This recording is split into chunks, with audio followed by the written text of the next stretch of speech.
kur saglabājusies kanalizācija un ūdens vads no Romas impērijas laikiem. Tieši tādēļ es arī jums stāstu, ka noteikti kaut kur Jelgavā ir sastopami šādi te, bet, redziet, pa labi mums ir Jelgavas pils. Šobrīd tur ir universitāte telpās. Arhitekts ir slavenais Rastrelli. Ļoti identiski, neteiksim, ka simtprocentīgi vienādas, bet identiskas ir mums Latvijā Rundāls pils, jā, un kā tagad pareizi saukt Sanktpēterburgā, jā, arī tur ir pilis, tā kā Rastrelli projekta celtas, pēc Rastrelli projekta celtas. Es domāju, ka tas ir atsevišķs stāsts un atsevišķa ekskursija, bet savā laikā tas bija kaut kāds 18. gadsimta vidus, kad šo te pili arī brauca dzīvot kaut kādu brīdi no Krievijas galma, un viņš toreiz atbrauca, šis te cilvēks ar visu savu apkalpojošo personālu, kā šodien saka, jā, galma dāmām un visu pārējo, jā, tā kā tos vietējos dzimt cilvēks nemaz tā tur neņēma, viņiem bija, savi cilvēki jau līdz. Ko es varētu teikt, tāda korupcija, ja, kas notiek arī šodien, ja, kad visi lielie priekšnieki nāk ar savu svītu un saviem cilvēkiem līdz, lai neviens tā kā pāri nevar nodarīt un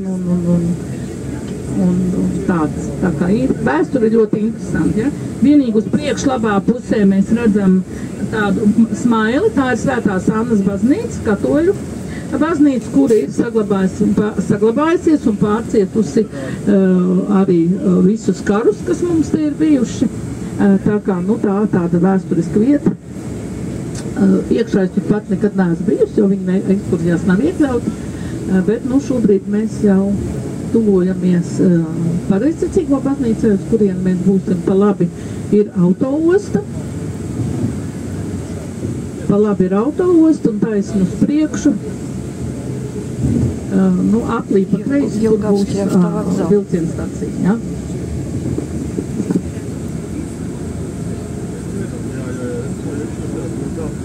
Pilsētas centrā ir arī centrālais cietums. Tiešām man grūti pateikt, vai pa labi vai pa kreisi. Pa kreisi, redziet, cilvēki saka pa kreisi. Man neviens ciemos nav aicinājis, nezinu, vai tas ir labi vai slikti, bet to, ka viņš šeit atrodās, tas man ir zināms. Man patīk šad un tad grāmatas palasīt un visādas citādas lietas, jā, bet, jā, redziet, šeit arī ir Laimētavu, it kā jau likums aizliedz pilsētās, bet, ir viņš tā kā ir. Ja kāds kaut ko vinnē pēkšņi un padalās, galvenais padalās.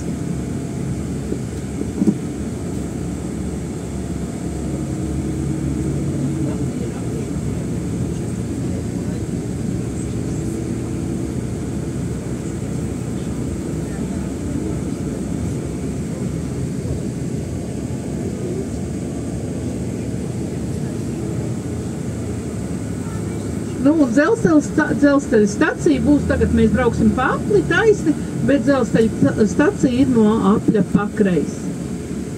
Un ja jūs izkāpjat no vilciena un turaties pa labo pusīti, no vilciena, izkāpjat stacija jums aiz mugurs un pa labo pusīti ir smuka iela, jūs aiziet tieši gar Krastmalu, tur, kur mēs šodien neaizbraucām, kur ir gājēji tiltiņš, jā, tur ir tāds, es negribu teikt, vai tas ir piemineklis, vai tas ir monuments, vai tas ir kas, jā, tas trūcīgais students.